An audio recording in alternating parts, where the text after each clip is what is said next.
Due to mature subject matter, viewer discretion is advised.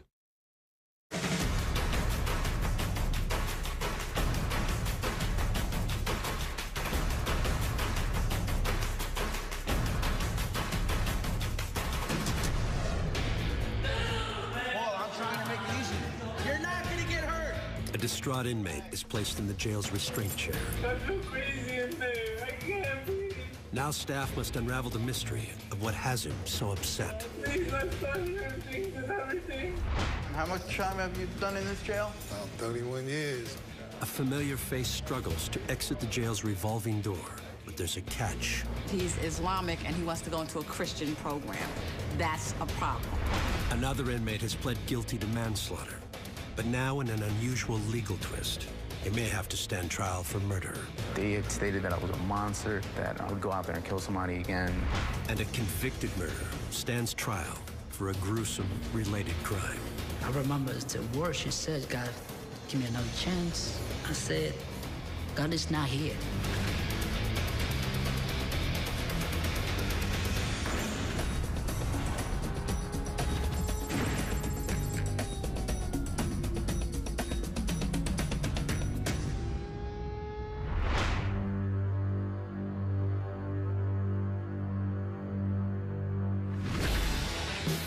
Many of the small towns in Bergen County, New Jersey, are considered wealthy suburbs of nearby New York City. But Bergen has a notable city of its own, Hackensack. And just outside downtown is the county's legal district, home to its courthouses, and the Bergen County Jail.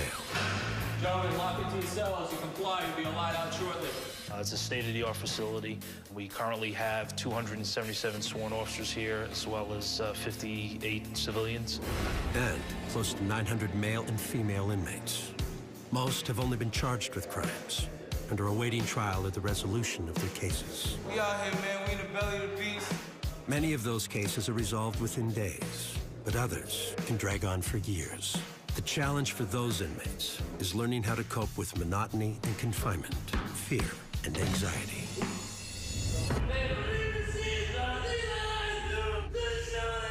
Some meet the challenge better than others.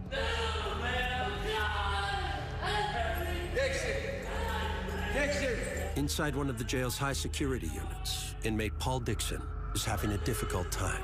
Paul. Nobody's hurt. You just put your hands through so we get you out of here. Dixon is naked in what is known as a single-person special management cell. He was placed there earlier in the day due to erratic behavior. His clothes were replaced with a tear-proof gown to prevent self-injury or suicide. Put your gown on. Originally, he was in a mental health housing unit and was medically cleared through a psychiatrist, and he was put in their general population. He lasted about 10 minutes. He was flipping out. Brought him back to medical. They placed him on special management. Put your hands through. Nobody's hurting you. Paul, put the gown on and Paul, I'm trying to make it easy. You're not gonna get hurt. Sergeant Turi has decided to remove Dixon from his cell and place him in a restraint chair so he can be safely evaluated by medical staff. Paul, relax. For legal reasons, jail policy is to videotape incidents such as this one. Nobody's hurting you. Listen, nobody's hurting you, okay? Relax. Grab him, Johnny. I got the gloves on. Right there, intake. Go ahead, go right there. Non-violent. Take the intake. Dixon is back in jail on a parole violation. He had been sentenced to 101 days for third-degree theft. He's had prior convictions for theft as well. Please don't put me in there. Hurt me. You have to put him in the restraint chair until he calms down. Gets evaluated once again by the medical staff, and then we'll take it from there. Paul, nobody's hurting you. We're here to help you, all right? Relax. I'm not a bad guy. Look at me. Look at me. Nurse is gonna come in, check you out. Everything's gonna be fine. Don't hurt me, please. Just relax, all right? Relax, man, Relax. It's for the safety of himself, staff, the institution. So it's basically a cooling off period, supervised by custody staff, medical, checks him out. Roughly an hour later, the officers return. Dixon has calmed down, and they feel he's now ready to be moved back to his special management cell. You done your time in the chair? We're gonna take you out of the chair, we're gonna bring you to South 1. I want to stay in the chair. Well, it's not what you want. It's not, you don't get what you want. This is, you know, you can't stay in the chair. We have to. I can't be in that room. I'm claustrophobic. I feel crazy in there. I can't, please. What's gonna happen if you go in the room? If you put me in medical, and no, you're not going. In the suit, I won't say a word. I go to sleep, please. I'm scared of that room. It's so small. It's making me feel crazy. It's the same size room. That's the thing. I can't. You have a window where you can see the outside. In medical, you have no window. Small. Please, I'm not lying. I need, please. I start hearing things and everything. Going over there, you chill out, you eat something, and you calm down, and you'll be all right. Dixon continues begging to be housed elsewhere, but after several minutes of coaxing, he agrees to return to his cell. Well, like I said, you'll see mental health tomorrow. In a nearby cell is Edwin Estrada, a friend Dixon met during prior stays here.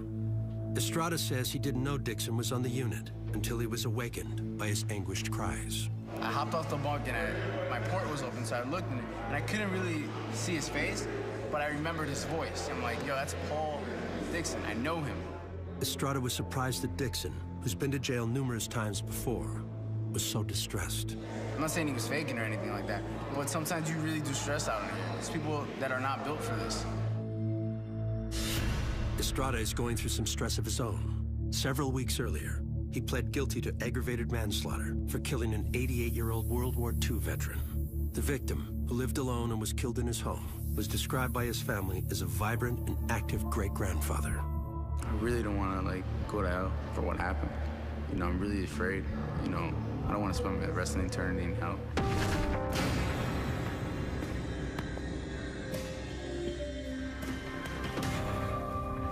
What had happened was I was smoking angel dust, and I had ended up in one of my friend's grandfather's house. Angel dust, gets you really paranoid, and I just went crazy. I lost my mind. I went into the kitchen, and I had grabbed the pan. It hit him, I think, twice or 3 times. The velocity of it was so fast, it was so hard, that the pot in itself was bent. It was bent in. I heard him yell, turned around, and I started running. And I remember, the only thing I really do vividly remember was me grabbing the wallet that he had left on a table. 6 days after the attack, Estrada was arrested when he attempted to use one of the victim's credit cards. The man regained consciousness, but died 11 days later in the hospital. He was able to tell authorities that he was sitting on his couch watching TV and was attacked from behind. Estrada was originally charged with first-degree murder. In a deal with prosecutors, he pled down to aggravated manslaughter and was sentenced to 27 years in prison. But then his case took an unusual turn. Estrada's deal was approved by a judge who was sitting in for the presiding judge while she was on vacation. When the presiding judge returned, she overturned the deal. She was swayed by complaints from some of the victim's family members that 27 years was too light a sentence for such a brutal crime. The judge, she's more towards the family. And I understand you have to be sympathetic towards the family. They had stated that I was a monster, that I would go out there and kill somebody again. Estrada will soon return to court to find out if the judge is open to a new plea deal or will make him stand trial for murder, a crime punishable by life in prison. The judge, she just wants me to do life. If it goes to trial, I'm screwed. Coming up. Islam teaches about paradise.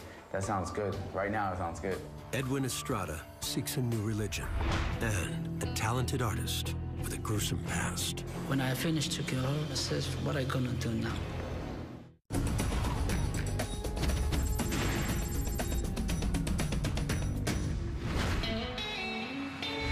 Bergen County, New Jersey is ranked as one of the most prosperous communities in the United States. But behind the walls of the Bergen County Jail in Hackensack is a very different world.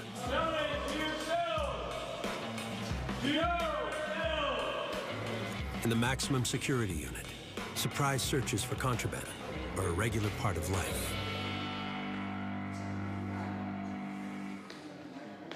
Shakedowns here in the Bergen County Jail are performed on a continuous but sporadic basis. It's to catch the inmates off guard. Spread your legs. I personally don't like that they get too comfortable being anywhere. I consider it my house, you're a visitor. You get in there, you get too comfortable, too bad. We're just looking for contraband, anything that doesn't belong. As you can see, it can easily be used as a weapon. Grab someone from behind, maybe choke them. Contraband can go from as far as a weapon, and it also goes to excess. Inmates are able to buy newspapers on commissary.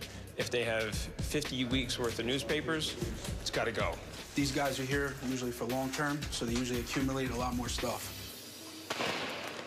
Today, Julio Flores will lose some excess items in his cell. Knock it up.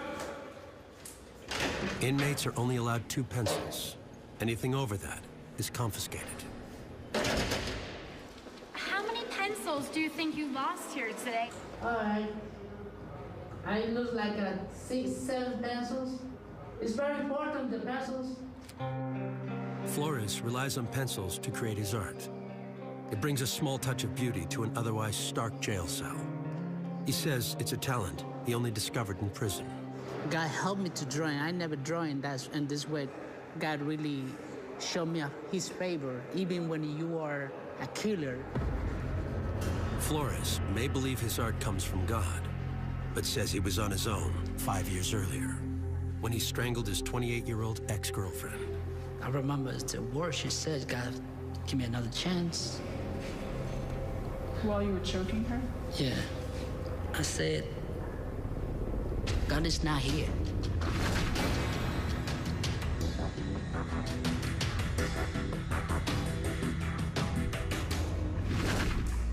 Flores killed his ex-girlfriend inside his Bronx, New York apartment.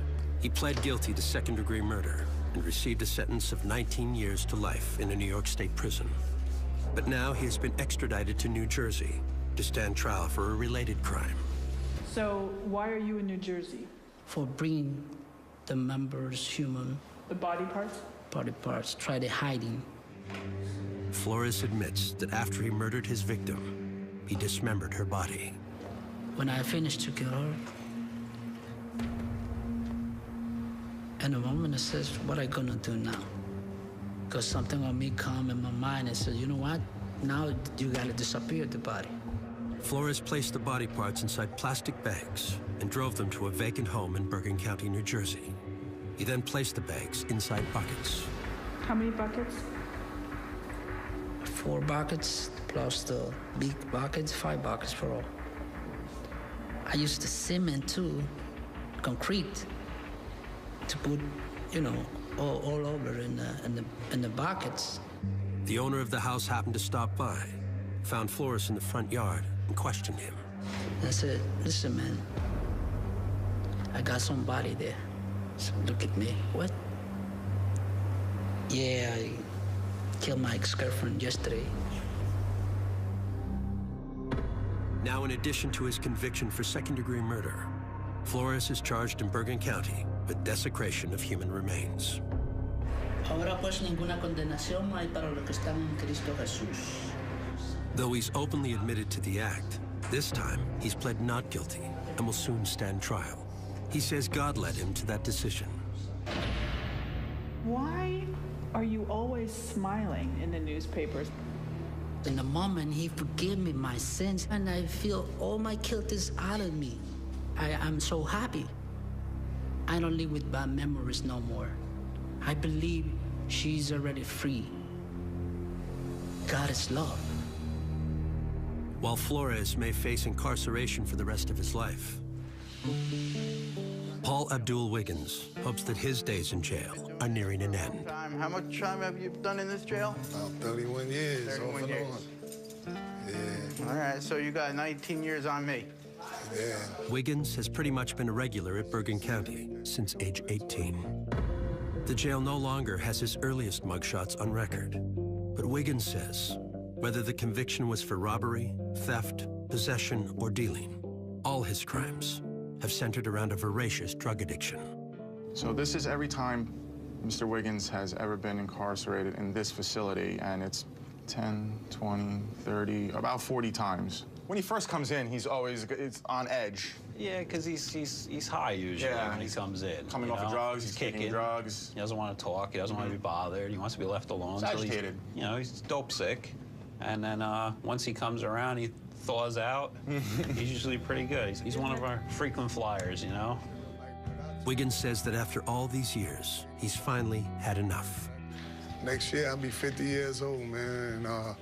This is the time that I'm really starting to wake up to all the things that I've been through in life. And I'm finally at that stage where I see things so much clearer, man. I mean, a whole lot clearer. Wiggins is currently in jail on his latest drug possession conviction. This time, his judge gave him a choice. Either serve 5 years in prison or enter a long-term residential drug rehab program. Upon completion, he would be released on probation. Wiggins is working with staff to get placed into a program, but until then, he must remain in jail. You know, sometimes it's difficult, man, to explain to people, like how many times I've been in and out of this system. And it's sad, really.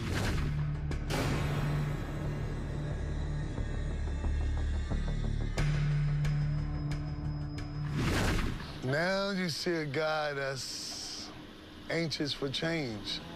I never thought I would live to see 30, but I'm here. I have a beautiful granddaughter that I'm crazy about. I want to be there when she graduates high school. I want to be there when she go to college and graduate. I wasn't there for my daughter. And when I think about it, it hurts. And she didn't deserve that. I was afraid to change at one time because I was so comfortable being where I was at. It just became an everyday routine. But now I'm willing to take that challenge. Wiggins, who works as an inmate food server, has spent so much time at Bergen County, he's seen staff come and go and advance up the ranks. There's lieutenants, captains, wardens. They was officers when I first started coming in. LT. Paul, what's up?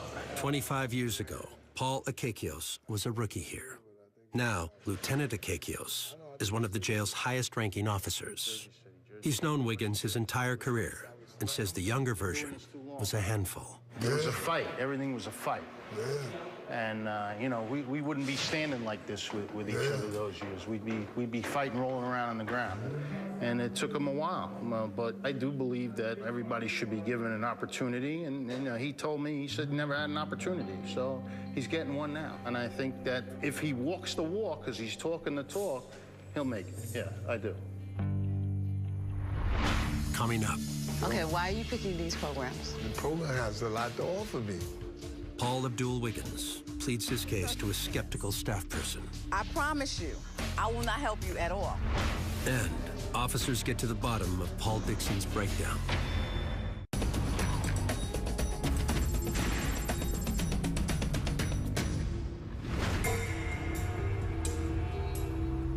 Behind the walls of Hackensack, New Jersey's Bergen County Jail, Paul Dixon recently had what appeared to be an emotional breakdown. He had just spent time in the mental health unit for a routine evaluation before being released to general population. A short time later, he began wailing and was placed in a restraint chair. No, you're not going. In the show, I won't say a word. I go to sleep, please. I'm scared of that room. It's so small. Dixon later calmed down and returned to his cell. And now, officers have determined the episode was not a breakdown, but an act of manipulation. He definitely is manipulating the system. He was comfortable in the mental health housing unit. And once he was cleared for general population, he realized that it wasn't too comfortable over there. So now he's doing his best to get reevaluated and get put back in the mental health housing. How much was real and how much was fake? All of it was fake, basically. It was like a whole act that I was doing. Why? So I could just get to the other housing unit, so I wouldn't have to come to either here or go to the general population. It's not uncommon for inmates to want to spend time in the mental health unit. There are no cells, fewer inmates, and it's a quieter setting. I just like it to be quiet, where I could watch TV. You're a heck of an actor. Thank you. Yeah, I've seen a lot of people throw temper tantrums before, say that they're hearing voices and suicidal and all that. If you're gonna do something, you gotta play it out to the fullest.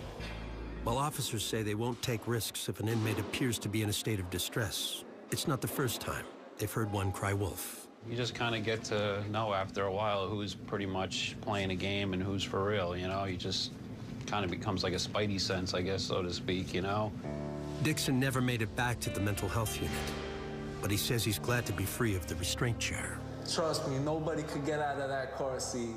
Not the best of the best of the best. I don't care if you're Houdini, you can't get out of that thing. While inmates in this housing unit are only released from their cells a few at a time, they can visit with each other when they are out. Scoop, Paulie. What's up, man? Now Dixon's old friend, Edwin Estrada, has dropped by. Yeah, you was going crazy, bro. Earlier, That's what woke me up. I was sleeping and you was going berserk, bro. I know. Freaking pulled you out naked and shit, seen your little wiener and Huh? Yeah, Estrada, who admitted to killing an 88-year-old World War II veteran with a kitchen pan, is awaiting a court hearing to find out if he will be allowed a new plea deal or must stand trial for murder. His original plea deal was overturned by a judge for being too lenient. First offer was 27 years and I signed for it, but she took it back. And what did they talk about giving you? Life. Are you serious? Yeah, bro. They can't give you life for that. Yeah, they could, bro. It's a murder, bro. Somebody died. How old was the dude? He was old. Estrada has confessed to killing the man, a fact he knows could hurt him in trial and possibly result in a life sentence if found guilty. But he's equally concerned about what awaits after life. I really don't want to, go to hell for what happened. You know, I'm really afraid.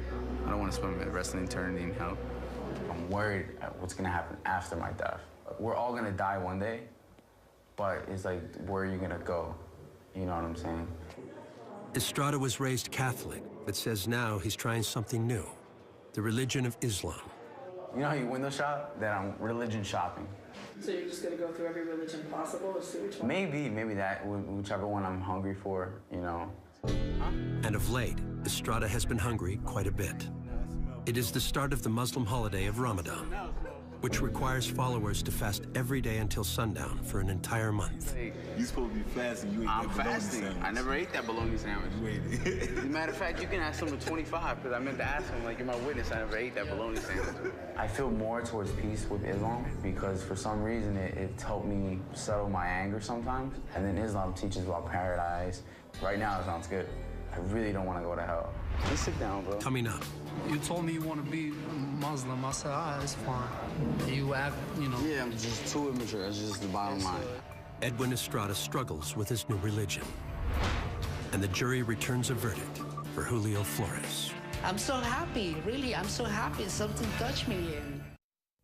Due to mature subject matter, viewer discretion is advised.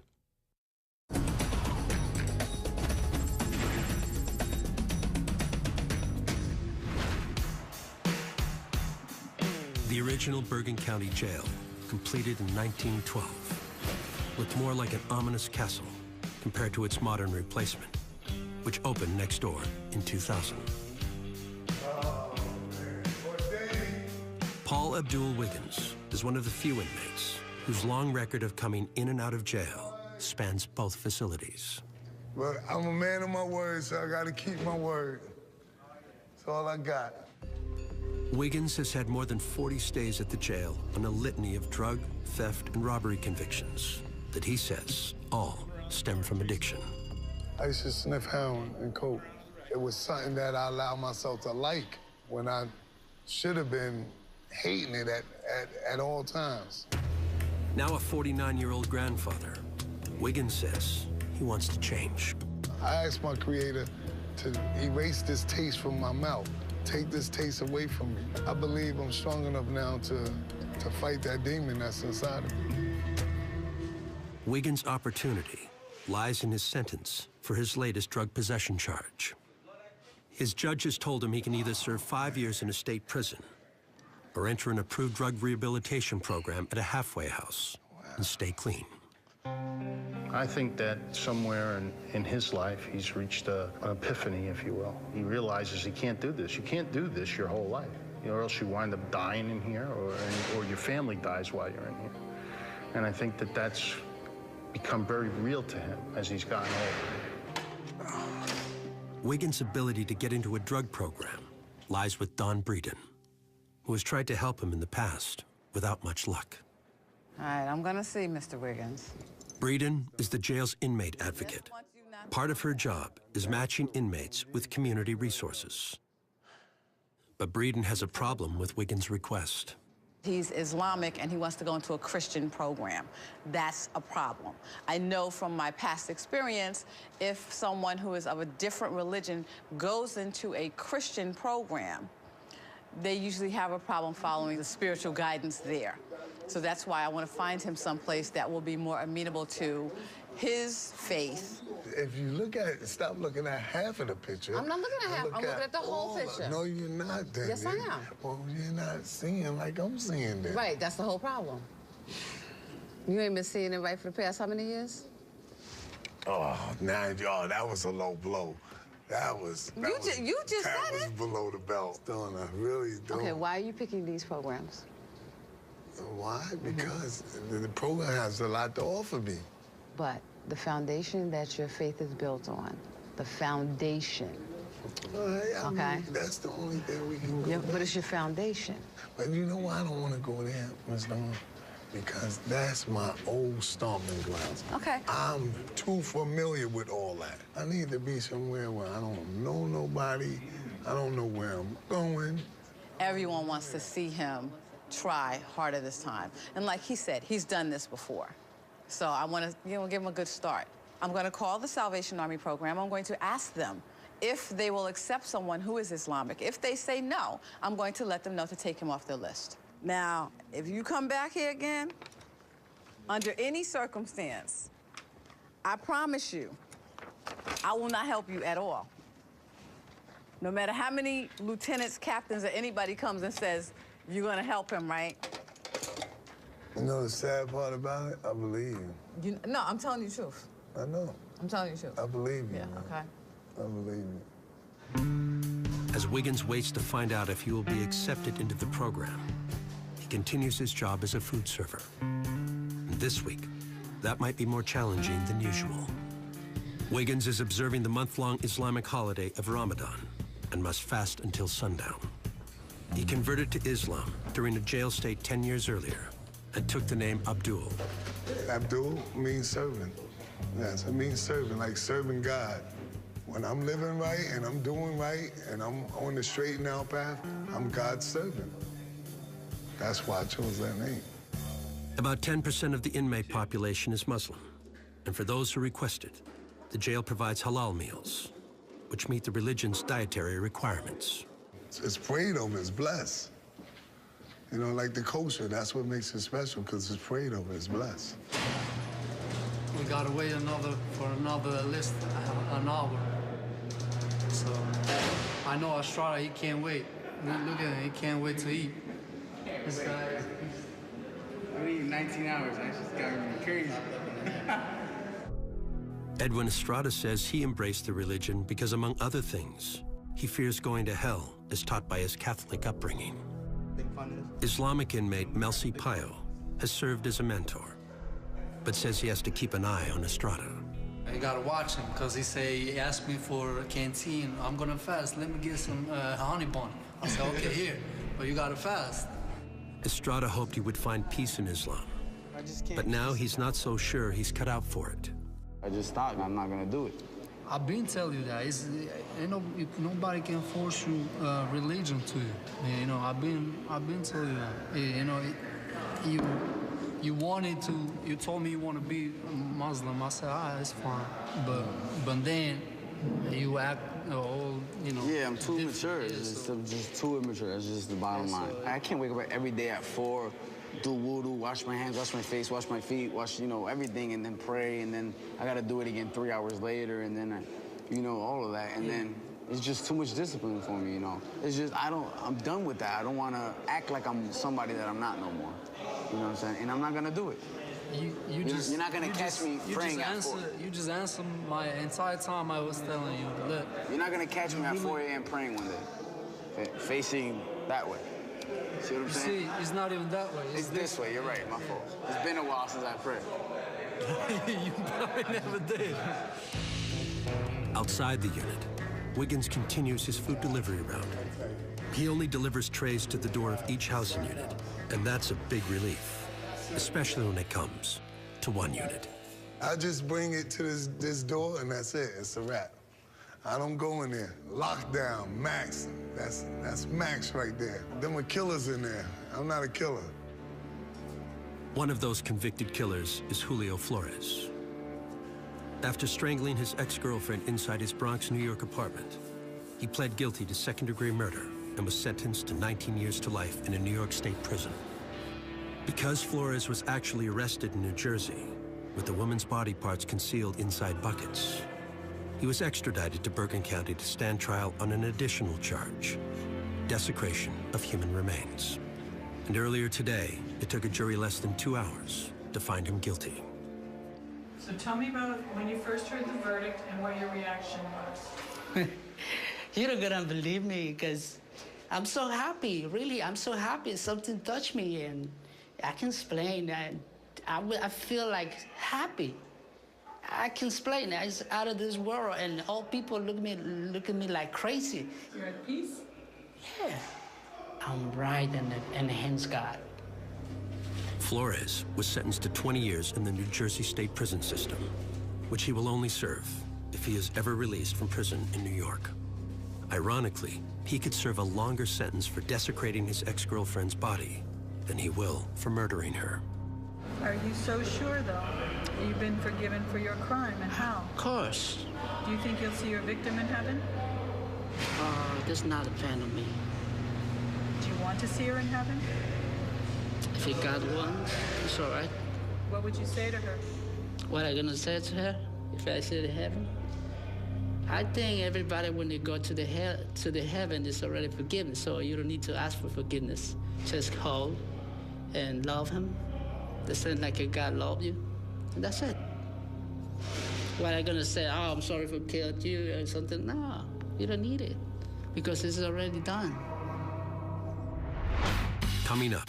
Inmate Estrada came to me earlier about feeling depressed. He suggested if inmate Sanchez can be his bunkie. Edwin Estrada requests some company, but might receive more than he bargained for. I've never seen anyone clean like that man cleans. If I was able to take him home, I would take him home and allow him to clean my house, because that's how good of a cleaner he is in here.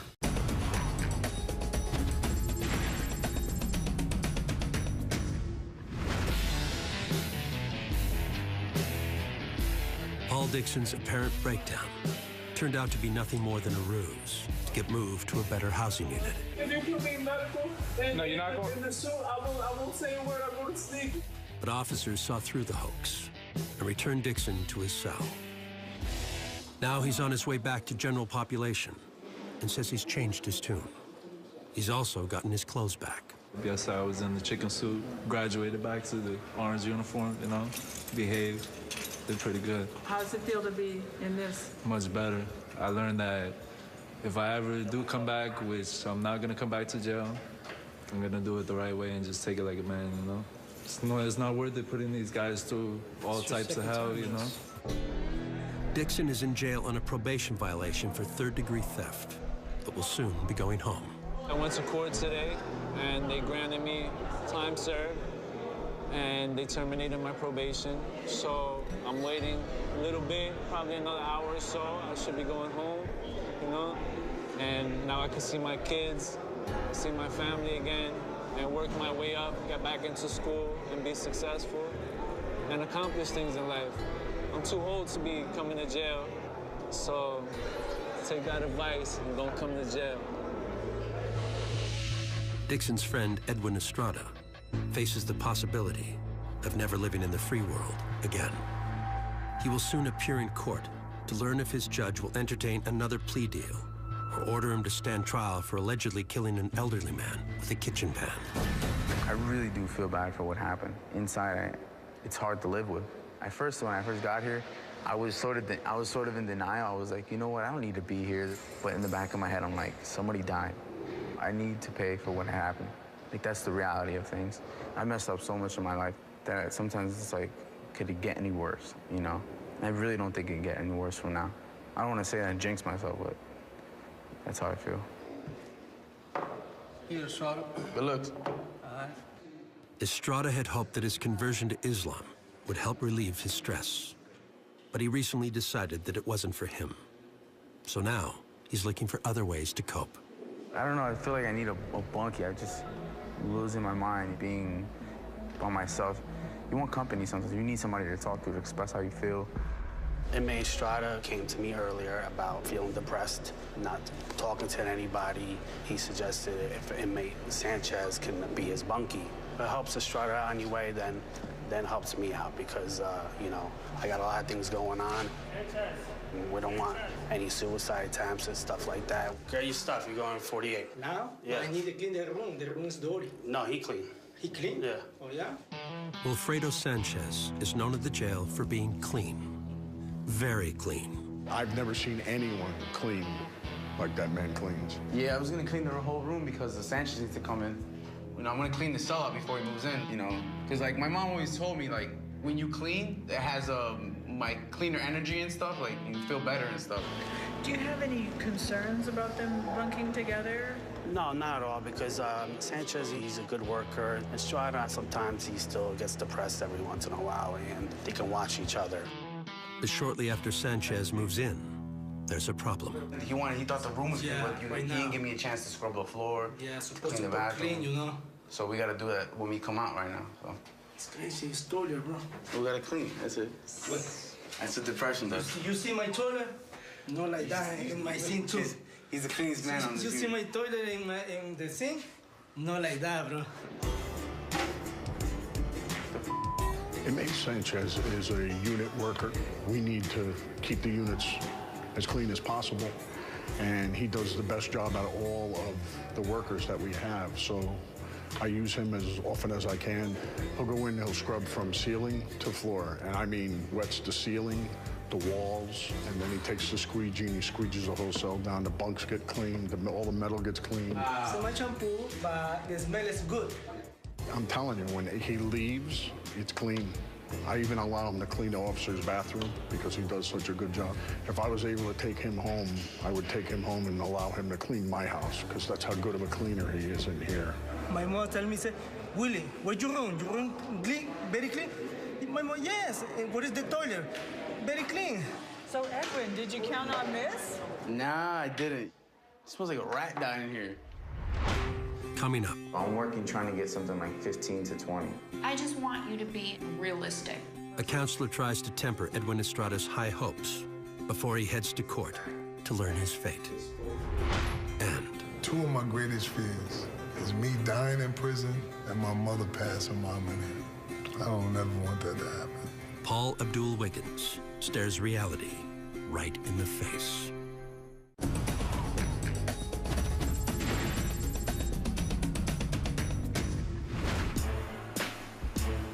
Compared to prison where the inmates have all been sentenced and know how long they will serve, life in jail is a world of uncertainty.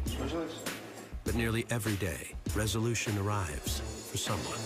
Now, Dixon, we're going to take you out of the chair and we're going to bring you to South Lawn. I can't be in that room and claustrophobic. I feel crazy in there. I can't. Paul Dixon put on a show in order to manipulate his housing assignment.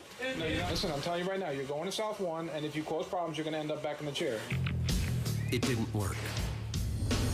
But 1 month after that incident, he's a free man. Paul Dixon, he violated probation for the original charge of third-degree theft and was released yesterday. Dixon will still be on probation, but now he has another chance to make it on the outside.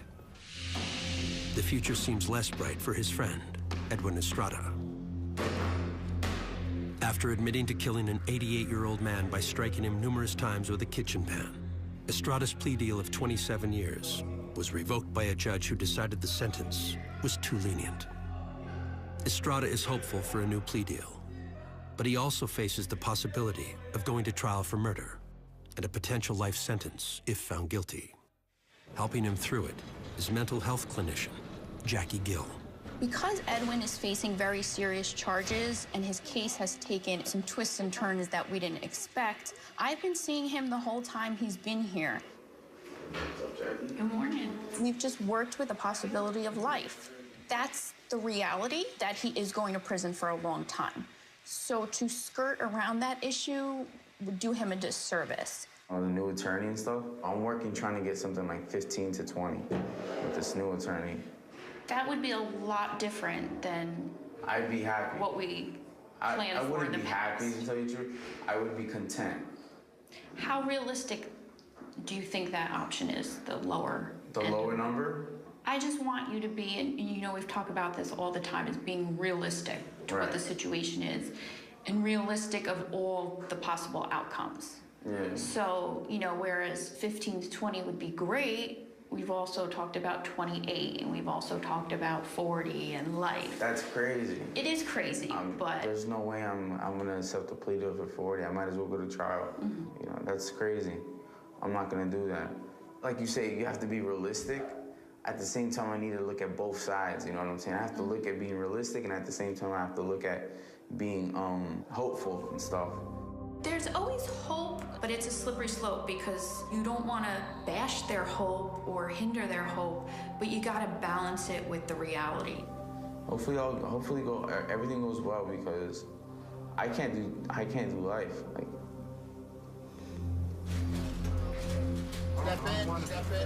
the next day, Estrada leaves jail for the court hearing that will change the rest of his life.